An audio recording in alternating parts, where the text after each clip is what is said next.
pentingnya belajar Al-Quran, pentingnya pendidikan Al-Quran. Simple saja. Simple saja. Dari apa yang akan saya sampaikan, simple saja. Menunjukkan memang betul ternyata pentingnya mengajarkan dan mendidikkan Al-Quran. Kenapa? Karena ini ada urusan di akhirat. Pendidikan Al-Quran di dunia ada kaitan dan dalam di akhirat. Kalau di hari kiamat, semua anak akan melarikan diri daripada orang tua.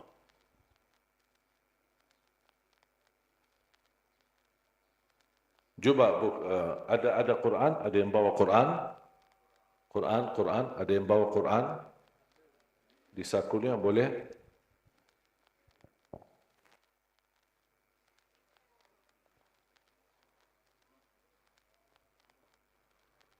Bawa Quran aja kan, dah bawa pisau kan? Terima kasih.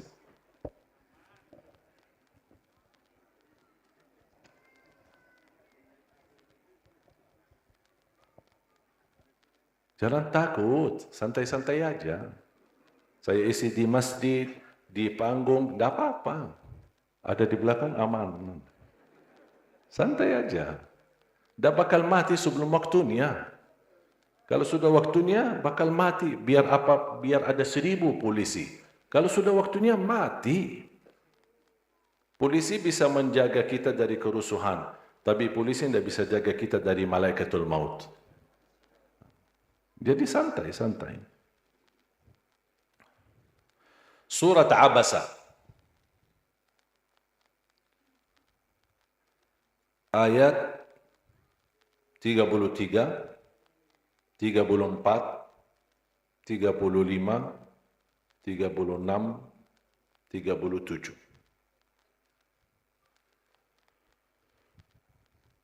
Saya akan bacakan dan saya harap kalau ada yang bawa Quran terjemah atau di HP-nya, kalau ada di HP terjemahan, mohon dipersiapkan surah Abasa mulai dari ayat 33 sampai ayat 37. Nanti dipandu sama yang ada terjemahan ya. Saya akan bacakan. A'udzu billahi minasy syaithanir rajim. Bismillahirrahmanirrahim. فإذا جاءت الصاخة يوم يفر المرء من أخيه وأمه وأبيه وصاحبته وبنيه لكل امرئ منهم يومئذ شأن يغنيه صدق الله العظيم.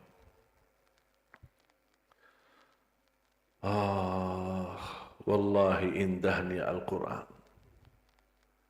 Kalau yang baca dan menyimak, simak Al-Quran, mendengar tapi tidak tersentuh hatinya, kasihan dia lagi sakit. Hatinya mati. Allah menggambarkan kalau ayat Al-Quran diturunkan di atas gunung, gunung itu bisa hancur. Masa Allah turunkan Al-Quran dan kita rasakan di hati kok tidak merasa apa-apa, biasa-biasa aja. Saya pernah melihat sebuah rekaman video di Jerman. Ada seorang tua masuk sebuah toko muslim, mau belanja. Mau beli belanja mungkin makanan halal apa gitu. Beliau sudah tua, mungkin 70 lebih. Yang punya toko di dalamnya dia mensetelkan ayat suci Al-Quran melalui CD meratap. Si bapak yang tua begitu masuk ke toko untuk belanja malah diam. Diam sambil bersandar di meja yang ada di sebelahnya. Diam sambil meneteskan air mata. Ini non-muslim, bukan Islam. Dia terasa tersentuh hatinya. Habis itu dia tanya sama yang punya toko, ini apa ini? Itu suara apa itu? Saya tidak pernah seumur hidupku mendengar suara yang bisa menyutukan hati saya seindah kalimat-kalimat itu. Dia jelaskan, ini suara Al-Quran. Apa itu Quran? Dia tidak tahu. Dijelaskan. Dan dihadiahkan Quran, ada terjemahan bahasa Jerman. Dia tidak pernah lewat satu hari membaca dan menartikan artinya. Mempelajari maknanya sampai khatam. Dan kemudian ketika dia khatam, dia langsung ucapkan, Ashhadu an la ilaha illallah wa ashhadu anna Muhammadar Rasulullah.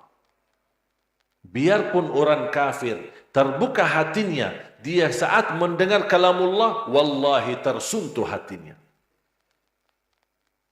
Masa hati kita lebih keras dan lebih kasar daripada batu?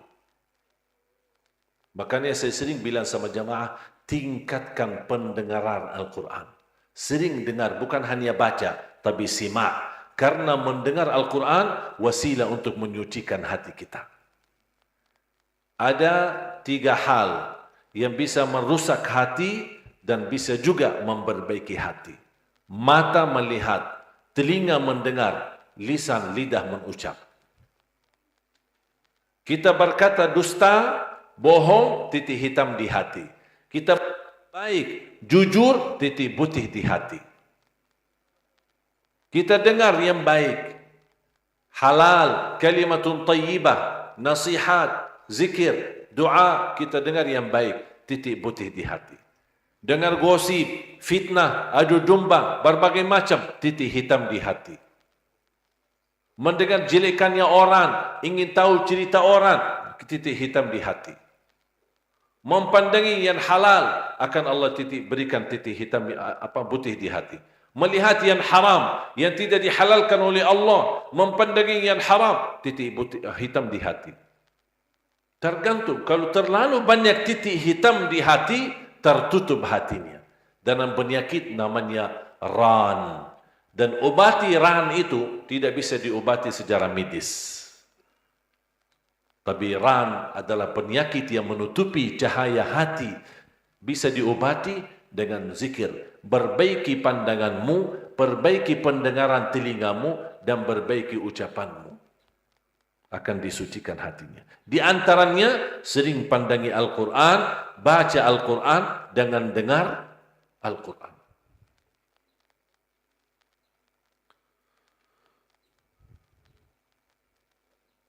Ada yang sudah menemukan terjemahannya? Ada, Bu? Ada mic panitia, mohon dibantu satu mic buat ibu itu. Mohon Bapak Ibu, ini kan temanya pentingnya pendidikan Al-Quran. Pentingnya pendidikan Al-Quran. Sekarang saya ingin membuktikan lewat ayat ini betapa pentingnya pendidikan Al-Quran. Silahkan Bu. Baik, Bismillahirrahmanirrahim. Langsung terjemahannya. Terjemah min surati Abasa lil ayah ar-rabi'ah wa-thalathun. Artinya ayat 33. ayat 33. Ya. 33. Yang Bismillahirrahmanirrahim. Maka apabila datang suara yang memekakkan atau tiupan sangkakala yang kedua, ayat yang ke-34. Ini artinya ketika sudah kejadian hari kiamat. Salah satu nama hari kiamat As-Sakhah, seperti At-Tammah, Az-Zalzalah, Al-Qari'ah. Itu semua nama-nama hari kiamat. Terus? Selanjutnya, pada hari itu manusia lari dari saudaranya. Lari dari saudaranya. Lari. Bukan ingin ketemu, lari, melarikan diri. Terus? Dan dari ibu dan bapaknya. Mohon maaf Bapak Ibu, bisa enggak dibayangkan? Kalau seorang ibu lama tidak bertemu anak, kemudian anaknya pulang. Semestinya apa? Meluk kan? Sayang, cium, cinta. Dengan mati sudah berpisah. Karena mati ini memperpisahkan kita. Mungkin bisa ibu duluan, bapak duluan, anak kebelakangan, bisa jadi anak yang duluan. Mungkin di antara perpisahan bisa puluhan tahun. Mungkin bisa puluhan tahun. Terus ketemu kapan lagi? Habis perpisahan dan masing-masing dikubur, tidak bisa bertemu, ketemu lagi nanti di hari kiamat. Semestinya apa? Kalau anak kita ketinggalan atau tinggalkan sekian lama, tidak terlalu lama, kita merindukan. Alhamdulillah sekarang dengan teknologi sekarang kita masih bisa video call, masih kita bisa telepon untuk memadamkan rasa rindu kita. Tapi coba berpisah dengan kematian, gimana kita bisa menanamkan rasa rindu? Anak merindukan ibunya, tapi tidak bisa video call. Masa di kuburan ada video call? Tidak ada lagi. Terus gimana kita bisa? Mudah-mudahan ketemu di hari kiamat. Pas dibangkitkan oleh Allah hari kiamat, Allah gambarkan apa yang terjadi. Mohon maaf ibu ulang dari awal. Bismillahirrahmanirrahim. Fa'idha ja'atis sakhah, maka apabila datang suara yang memekakkan atau tiupan sangkakala yang kedua, yauma yafirul mar'u min akhih, pada hari itu manusia lari dari saudaranya, wa ummihi wa abih, dan dari ibu dan bapaknya. Artinya dan lari dari ibu dan bapaknya. Padahal sudah lama pisah. Semestinya kita rindu, kita bertemu. Kenapa lari? Karena masing-masing ingin selamatkan dirinya sendiri. Terus? Wa sahibatihi wa bani, dan dari istri dan anak-anaknya. Suaminya sudah lama stres gara-gara istrinya di dunia. Ketemu di akhirat lari. Kalau di dunia masih belum bisa lari. Kalau di akhirat kabur. Lari di badan mahsyar. Dah mau ketemu. Kenapa dia lari? Karena dia takut istrinya minta tolong.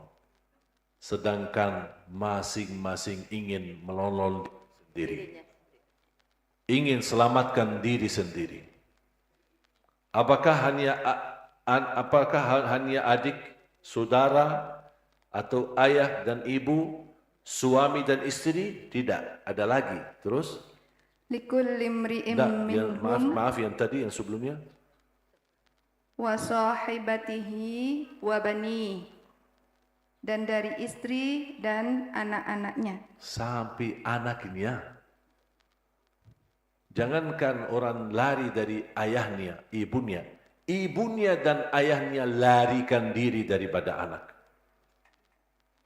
Apalagi ibu yang rasanya namanya ibu yang suka kasih sayang. Begitu dia pandangi anaknya di padang mahsyar, lari. Kenapa? Dia takut anaknya minta tolong. Jangankan kondisi kita, mohon maaf, semua manusia meminta tolong sama Nabi. Nabi sendiri jawab, saya tidak bisa tolong kalian, saya ingin selamat sendiri. Hanya Nabi Muhammad sallallahu alaihi wasallam. Ketika semua manusia datangi Nabi Muhammad, tolonglah Nabi Muhammad. Kami sudah berdiri 50.000 tahun. Mohon disegerakan sama Allah untuk hisab. Baru Nabi Muhammad berkata, aku yang diizinkan untuk tolong kalian. Tapi kalau Nabi yang lain, nafsi, nafsi, diri sendiri, ya Allah selamatkan, ya Allah selamatkan. Kalau para Nabi aja memohon, ya Allah selamatkan. Kira-kira kita gimana? Kenapa kejadian ini Allah gambarkan? Terus? Likulli imri'im minhum yawma idzin sya'nu yughnih. Setiap orang dari mereka pada hari itu mempunyai urusan yang menyibukkannya. Semua sibuk. Tapi bukan sibuk meeting, bukan sibuk rapat, tapi sibuk dengan urusan masing-masing. Di saat itu semuanya ingat dosanya. Semuanya ingat perilakunya. Semuanya ingat selama ini menyakiti orang tuanya. Udah, lari, sibuk. Dia hanya beban fikirannya apa? Apakah saya bisa selamat atau tidak? Apakah saya akan dibawakan masuk ke dalam golongan surga atau saya masuk dalam golongan neraka? Karena di hari kiamat ada dua golongan, tidak ada tiganya. Fariqun fil jannah wa fariqun fis sa'ir. Golongan masuk surga, golongan masuk neraka. Tidak ada setengah. Tidak ada sebentar masuk surga, sebentar neraka. Tidak ada. Satu, surga atau neraka. Na'udzubillah min dzalik.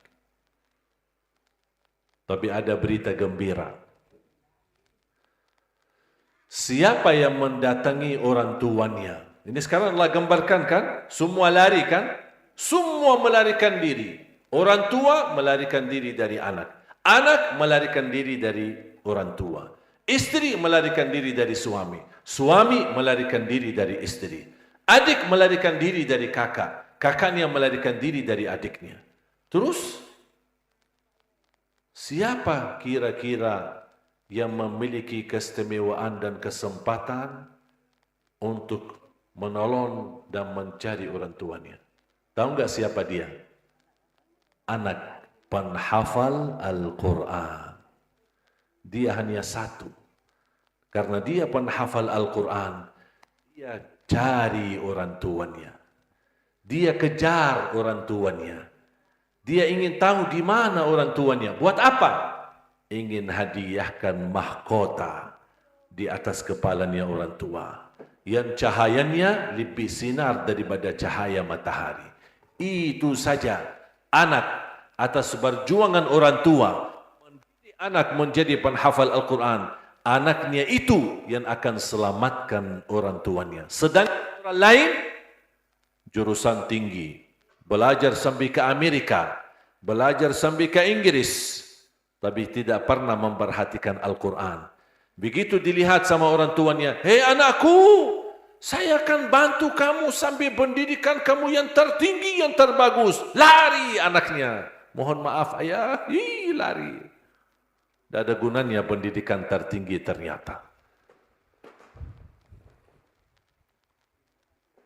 Sudah bisa kan pentingnya belajar Al-Quran, pentingnya pendidikan Al-Quran, dan selalu saya berkata, mohon Bapak Ibu bisa jadi orang tua gagal menghafal Al-Quran. Tapi mohon jangan gagalkan anakmu dan cucumu menjadi penghafal Al-Quran. Karena mereka, kalau anak-anak yang lain melarikan diri, anak-anak yang kita berjuangkan menjadi penghafal Al-Quran, dialah yang akan mencari kita. Kita tidak perlu capek mencari dia. Dia yang akan mencari kita. Dan dia yang akan menghadiahkan mahkota yang bersinar, bahkan berberlian, dan cahayanya lebih indah dan lebih bersinar daripada matahari.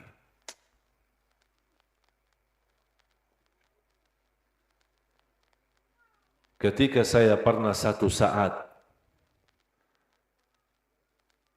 ibu saya membaca surat ini dan menangis menitiskan air. Dia membayangkan gimana kondisi anak larikan diri daripada ibu. Ibu melarikan diri pada anak. Dan saya mencium kepalanya dan memegang tangannya. Saya bilang, Ummi, jangan khawatir. Kami yang akan cari Ummi. Ummi tidak usah lari. Ummi tidak usah nangis. Karena Ummi yang memperjuangkan kami menjadi penghafal Al-Quran. Mohon maaf Bapak Ibu, orang tua saya orang awam. Bukan orang penghafal Al-Quran. Ayah saya bukan ulama, bukan kiai. Belajar sekolah sampai kelas 3 SD. Ibu saya sampai usia 40 tahun, 0 huruf, tidak bisa baca Quran. Coba bayangkan, orang Arab tidak bisa baca Quran.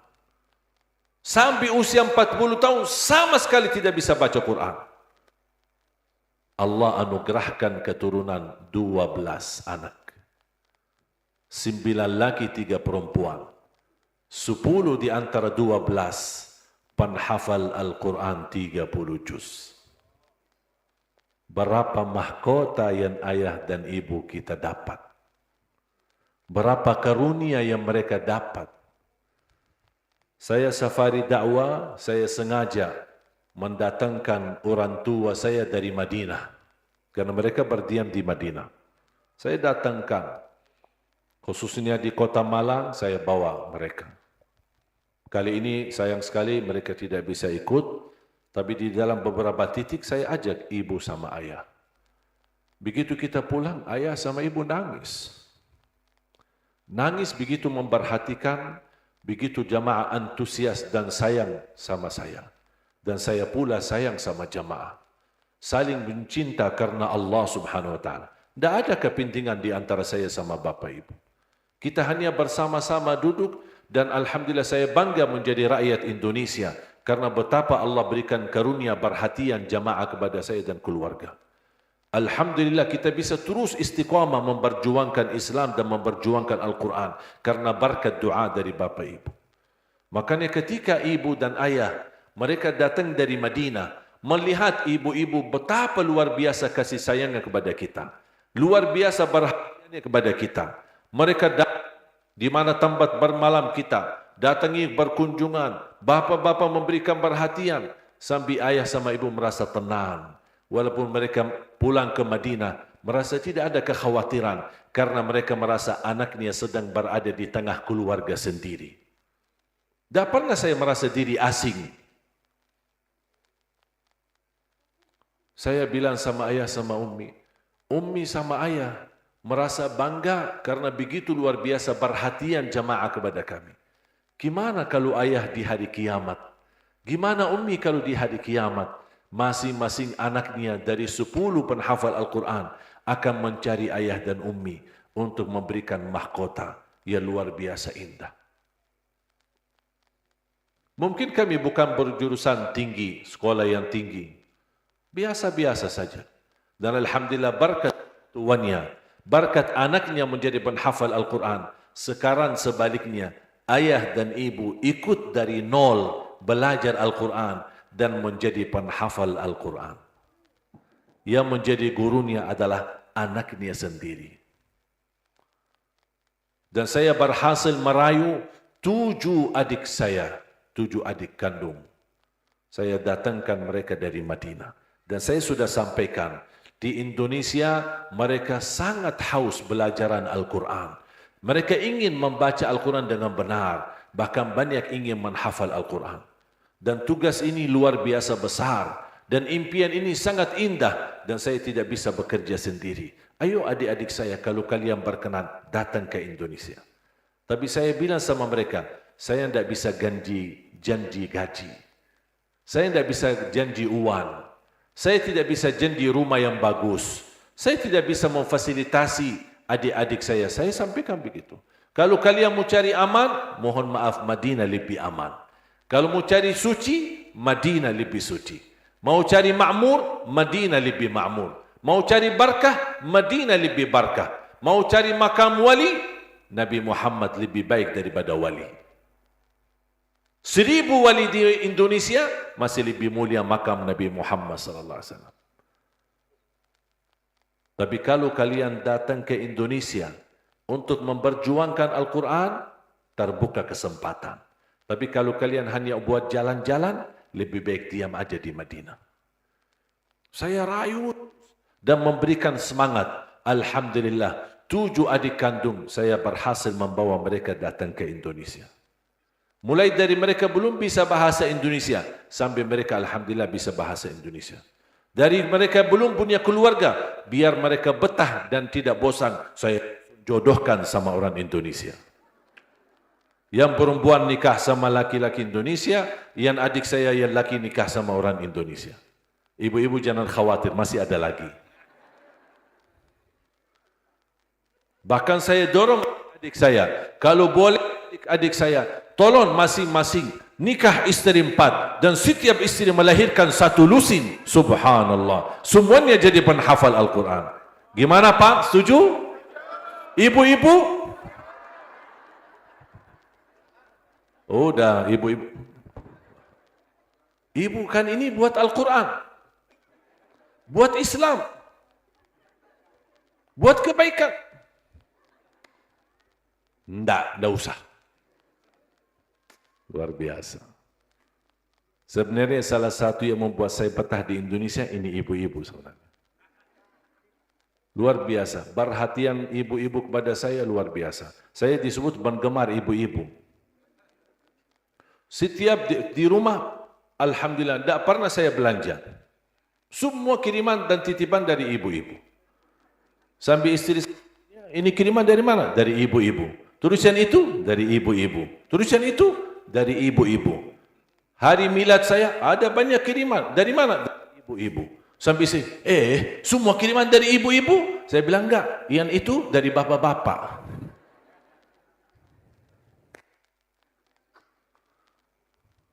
Makanya saya cinta sama ibu-ibu. Masya Allah. Saya kagumi perjuangan ibu-ibu. Yang salihah. Ibu-ibu berjuang. Ibu-ibu yang menurusi keluarga. Dan juga ikut memperjuangkan agama. Tidak ada majlis ta'lim bapak-bapak. Yang ada majlis ta'lim ibu-ibu. Masya Allah ikhlas menurusi keluarga. Melayani suami. Menurusi majlis ta'lim. Masya Allah duluan datang ke masjid. Padahal tidak wajib dia datang ke masjid. Memakmurkan majlis ilmu. Berlomba-lomba. Dia yang duluan bersedekah. Banyak yang berwakaf untuk program kita malah justru dari kalangan kaum wanita. Begitu luar biasa perhatiannya. Dan insya Allah saya doakan mudah-mudahan ibu-ibu yang duluan masuk surga. Katanya imam adalah suami, tapi ternyata masuk surga suami jadi makmum yang membawa istrinya. Amin ya rabbal alamin. Doakan jamaah sekalian. Doakan cita-cita. Saya membangun sebuah cita melahirkan dan mencetak 1 juta penghafal Al-Quran untuk Indonesia tercinta. Indonesia dikenal negara terbesar penduduk Islam. Insya Allah tidak lama lagi Indonesia akan dikenal negara terbesar para penghafal Al-Quran. Saya ingin buktikan belajar Al-Quran, menghafal Al-Quran, berakhlak-akhlakul Quran. Bukan pipitan radikal. Kalau ada orang radikal, mohon atau berkata ahlul Quran atau penghafal Al-Quran adalah orang-orang yang radikal, mohon maaf yang berkata itu, dia bukan ahlul Quran. Dan dia tidak mengerti apa itu Quran. Bahkan belum tentu bisa baca Al-Fatihah dengan benar. Ketika saya dengar kalimat ini, saya masukin dari telinga kanan, saya keluarkan dari telinga kiri. Dan saya tambah semangat. Bahkan selalu saya berdoa, Ya Allah aku mohon, jangan cabut nyawa saya. Sampai terwujud 1 juta penghafal Al-Quran untuk Indonesia. Saya ingin buktikan melalui Al-Quran, insya Allah Indonesia rahmatan lil alamin. Melalui Al-Quran, Indonesia damai dan sejahtera. Melalui Al-Quran, Indonesia aman. Melalui Al-Quran, Indonesia makmur. Dan solusi dari segala masalah yang kita hadapi. Masalah politik, masalah ekonomi, masalah sosial, masalah rumah tangga, masalah sehari-hari, semuanya solusinya dari Al-Quran. Inti daripada Al-Quran, mengajarkan menjadi manusia yang mulia akhlaknya. Nabi Muhammad SAW ketika ditanya Siti Aisyah, bagaimana akhlak Nabi Muhammad? Siti Aisyah menjawab, akhlak Nabi Muhammad adalah akhlakul Quran. Indonesia sekarang bukan persoalan politik, krisis politik atau krisis pemerintah atau krisis ekonomi. Tapi mohon maaf, saya memperhatikan Indonesia saat ini sedang krisis akhlak. Itu yang kita butuh bangkitkan. Meniru akhlak Nabi Muhammad sallallahu alaihi wasallam. Dan teruji akhlak seorang bukan di saat dia lagi santai dan senang. Masya Allah, Bapak ini tawadu, baik hati. Ibu ini Masya Allah, rindah hati, baik banget. Ini bukan akhlak yang mulia. Tapi akhlak yang mulia terbukti ketika tertekan dengan ujian. Ketika dihina, dicaci maki, terbancing emosi akan terlihat. Apakah meniru akhlak Nabi Muhammad atau perilaku akhlak jahiliyah? Dan saya sayang sekali melihat di Indonesia terlalu mudah terpancing emosi. Makanya ketika saya dapat musibah, tusukan, saya berpesan, mohon maaf masyarakat Islam, jangan terlalu mudah terpancing. Apa yang terjadi di hadapan saya dan kepada saya tidak ada kepentingan apa-apa. Dan saya tidak mau dikaitkan dengan urusan apapun atau isu-isu apapun. Yang terjadi hanya takdir dari Allah. Dan saya hadapi takdir itu dengan akhlak Nabi Muhammad sallallahu alaihi wasallam. Mohon maaf, saya bukan orang hebat. Saya bukan waliullah, bukan orang yang suci. Tapi saya ada upaya maksimal dari dalam hati untuk selalu meniru akhlak Nabi Muhammad sallallahu alaihi wasallam. Dan ini yang kita butuhkan. Bangkitkan akhlak yang mulia. Ada seorang sahabat datang kepada Rasul, minta amalan. Ya Rasulullah, ausini. Rasulullah SAW menjawab, la taghdab. Jangan marah. Ditanya lagi, minta amalan lagi ya Rasulullah. Rasul jawab, la taghdab. Jangan marah. Minta lagi, ya Rasulullah, minta amalan. La taghdab. Jangan marah sampai 3 kali. Kenapa jangan marah? Karena amarahan kita menakibahkan hal-hal yang tidak baik. Belajar jangan marah. Santai, jangan ambil di hati.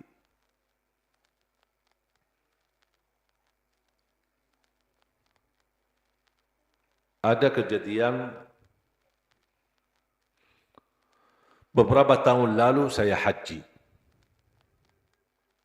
Waktu itu musim haji baru diaktifkan kereta baru. Kereta di dalam area manasik. Bisa pindah dari Mina, Arafat, Muzdalifah, Masjidil Haram bagi kereta baru. Namanya kereta baru bagi jamaah haji kan penasaran. Semuanya ribut-ribut, berlomba-lomba, bergesa-gesaan untuk naikin kereta. Saya ikut bergabung, cukup padat. Saya masuk, di depan saya banyak orang, di belakang saya pun banyak orang. Saling mendorong, gesa-gesaan. Orang di belakang saya mendorong. Saya terpaksa juga mendorong orang yang di depan. Nampaknya orang yang di depan tidak kuat, tidak bisa menahan diri, ikut jatuh. Saya berdiri di belakangnya. Habis dia jatuh, dia berdiri dan dia pandangi ke belakang. Saya sudah lihat wajahnya merah, marah, matanya merah. Anjing kamu.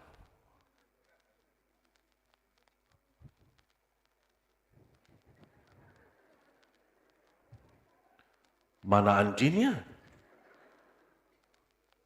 Kan beliau kan bilang anjing kan? Mana anjingnya? Maaf Pak, saya Ali Jabir, bukan anjing. Sudah selesai masalah. Dia marah lagi. Assalamualaikum. Terus saya tinggal. Buat apa kita ambil di hati? Kalau setiap kata orang, kita balas. Coba kalau saat saya itu marah, saya balas. Kira-kira berhenti? Dia balas. Saya balas lagi, dia balas. Akhirnya main tangan, berantem, pukul, bisa haji batal gara-gara itu. Tidak akan selesai masalah. Mungkin ujung-ujungnya dibawa ke kantor polisi. Belajar jangan marah. Saya ketemu satu orang, saya tidak kenal dia. Tapi nampaknya sebelum bertemu dengan saya sudah terisi hatinya. Sudah banyak tekanan luar biasa. Nampaknya sakit hati sama saya. Tapi saya tidak tahu salah saya apa. Begitu ketemu saya, marah dia banget. Munafik kamu nih. Dia lagi bicara.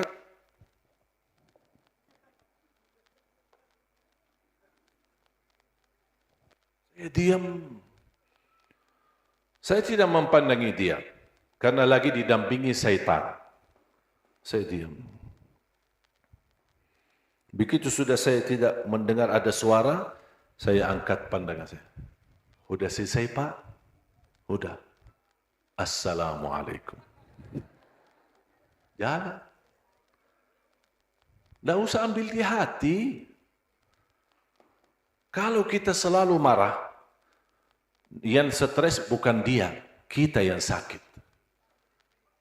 Kita yang pusing, bahkan kita yang mendapatkan dosa. Dan Rasulullah SAW tidak pernah marah sama sekali. Dan saya belajar untuk meniru Nabi Muhammad. Ibu-ibu jangan marah ya, terutama sana anak. Kadang-kadang kesal sama anak-anak. Kalau lagi kesal, lebih baik diam. Tidak usah berkata, hei bodoh kamu, ini kamu tidak ngerti, bikin ibu kesal. Astaghfirullahalazim.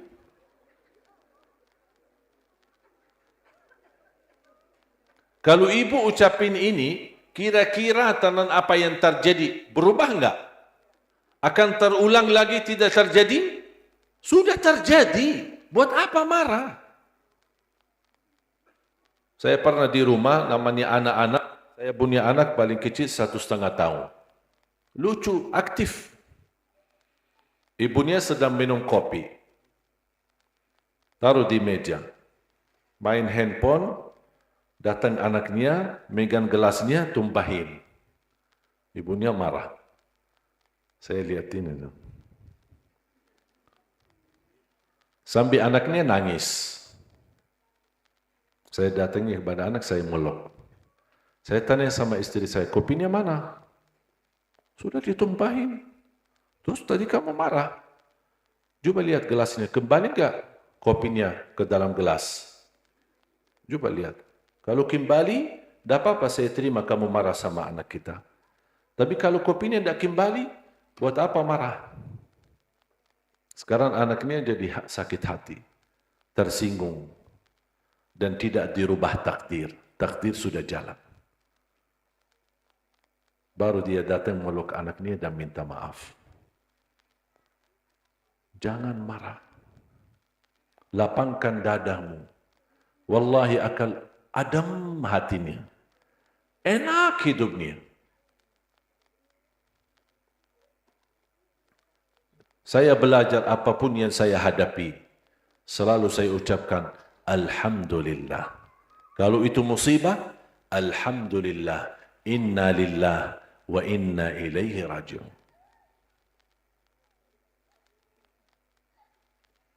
Istri saya telepon, nangis-nangis, anak kita demam, panasnya tinggi, ini gimana ini?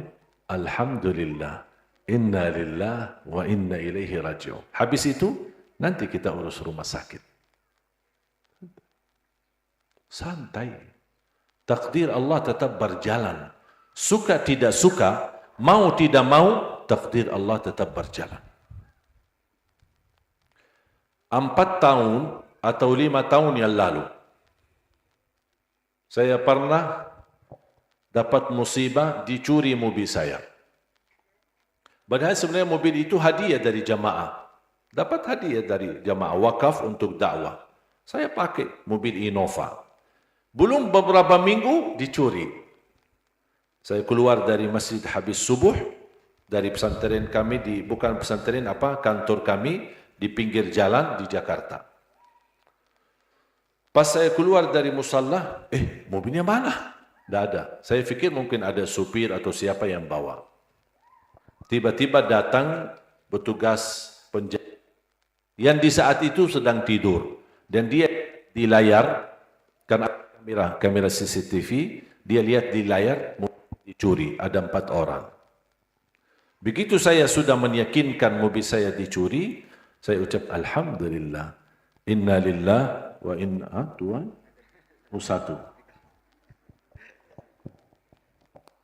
Inna lillah wa inna ilaihi raji'un. Alhamdulillah.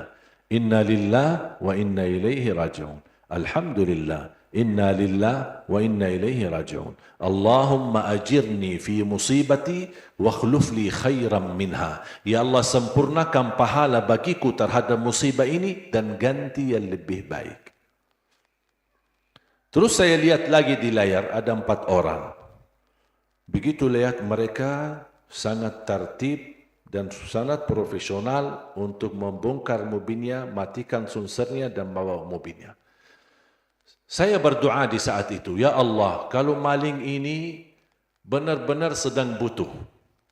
Dia lagi ada keperluan dan kebutuhan buat keluarganya. Anaknya barangkali, istrinya sedang sakit. Saya tidak tahu, ya Allah. Kalau memang dia mencuri mobil ini, karena betul-betul dia lagi butuh untuk keluarganya, ya Allah, saya ikhlaskan untuk tutupi kebutuhannya. Dan ya Allah, mohon ampuni perilakunya dan dosanya. Dan mudah-mudahan tidak mencuri lagi. Tapi ya Allah, kalau maling ini, maling istiqomah, ya Allah, jadikan perbuatan ini yang terakhir dan bukakan pintu taubat baginya dan ampunilah dosanya. 2 minggu atau 3 minggu kemudian saya dapat telepon dari Polda Metro Jaya untuk minta izin kalau bisa datang ke kantor karena orang maling itu telah ditangkap 4 orang. Saya datang ke kantor. Sebelum saya bertemu perilaku, saya dapat laporan dari polisi. Ini mereka sebenarnya tim cukup besar, hampir kurang lebih 7 orang. Dan mereka dalam 3 bulan berhasil mencuri 35 mobil. Berarti maling istiqomah. Begitu saya minta izin bertemu sama perilaku, dan polisi tanya, mana mobil Syekh? Saya jual. Terus uangnya mana? Saya sedekahin. Kok kenapa kau sedekahin? Saya begitu lihat berita, itu mobil si Ali Jabir, saya malu.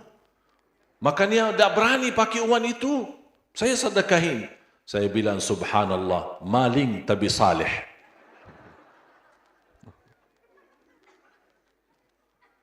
Sampai polisi tanya sama saya, ada tuduhan, ada yang mau dituntut? Saya bilang, buat apa saya tuntut?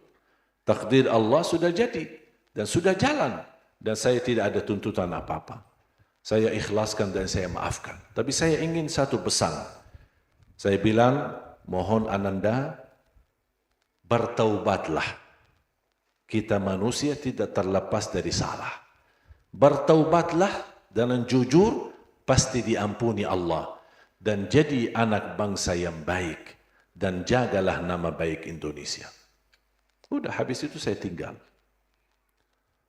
Sebelum bertemu mobil oleh polisi, sebelum dipertemukan mobil saya, Allah ganti datangkan 2 mobil hadiah. Karena berita sudah masuk di mana-mana, beredar wartawan, di YouTube, di TV. Nanti Bapak Ibu kalau mau tahu beritanya ada di YouTube kami. Nanti pas pulang, buka YouTube di channel Syekh Ali Jabir, ada berita. Kira-kira kalau tidak salah 4 tahun atau 5 tahun yang lalu. Ada videonya. Dan kalau buka YouTube kami, jangan lupa subscribe. Like dan share. Ya, sekalian promosi kan.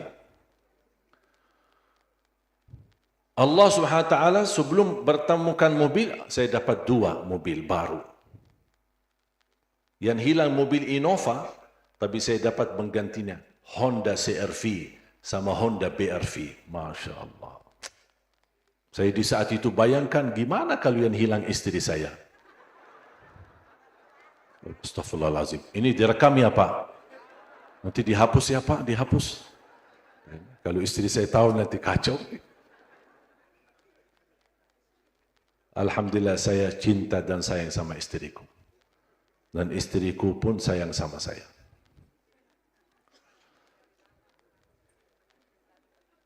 Saya belajar kalau ingin tahu akhlak seorang, tanya istrinya. Kalau ingin tahu akhlak seorang, Tanya istrinya.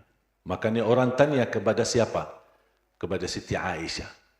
Dan siapa? Rasulullah. Itu gimana Rasulullah? Siti Aisyah jawab, akhlak Nabi Muhammad adalah akhlakul Quran. Makanya kalau bertemu istri saya, tanya istri saya. Alhamdulillah istri saya tidak ada di sini. Syukur, selamat. Bapak Ibu jamaah sekalian, betapa pentingnya Al-Quran. Betapa mulianya akhlak Nabi Muhammad. Wallahi tenang hidup kita. Bahagia selamat dunia akhirat. Kalau kita bisa meniru Nabi Muhammad sallallahu alaihi wasallam. Mari kita bangkitkan akhlak Nabi Muhammad. Kita perhatikan Al-Quran. Jangan lewat satu hari tidak baca Al-Quran. Minimal simak mendengar Al-Quran. Kalau kita merasa sebagai orang tua gagal menjadi penghafal Al-Quran, mohon jangan gagalkan anakmu dan cucumu menjadi penghafal Al-Quran.